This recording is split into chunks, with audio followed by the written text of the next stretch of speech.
Article 16 का sub article 2 sub clause 2 वो ये कहता है, मैं पढ़ के सुना देता हूँ। राज्य के अधीन किसी नियोजन या पद के संबंध में केवल धर्म, मूल वंश, जाति, लिंग, उद्भाव, जन्म स्थान, निवास, ध्यान देंगे, जन्म स्थान, निवास या इनमें से किसी के आधार पर न तो कोई नागरिक अपात्र होगा और न उससे विभेद किया जाएगा।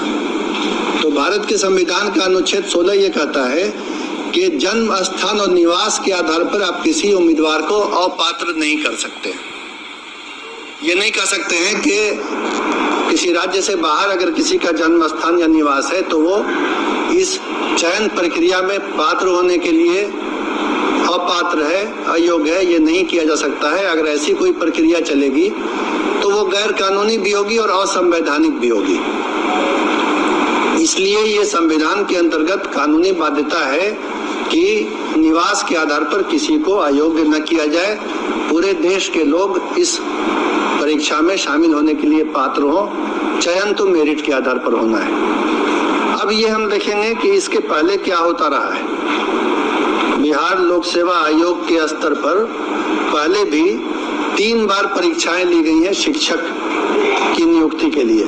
वर्ष 1994 में, फिर वर्ष 1999 में और वर्ष 2000 में बिहार लोक सेवा आयोग ने इसी पद के लिए, शिक्षक के लिए परीक्षा ली थी। और तब भी यही नियम था उस परीक्षाओं में भी कि देश के किसी भी भाग का नागरिक परीक्षा में भाग ले सकता है और चयनित हो सकता है। और इसके आलोक में ही पहले चयन हुआ है। ये जो नियमावली थी जिसके आधार पर 1994, 1999 और सन 2000 में परीक्षाएं हुई, ये नियमावली उसके पूर्व 1991 में ही बनी थी। उसमें स्थानीय निवासी का प्रावधान नहीं था। और इस कारण से इस बार भी जो बिहार लोक सेवा आयोग से परीक्षा होगी उसमें बिहार का निवासी होने का प्रावधान नहीं रखा।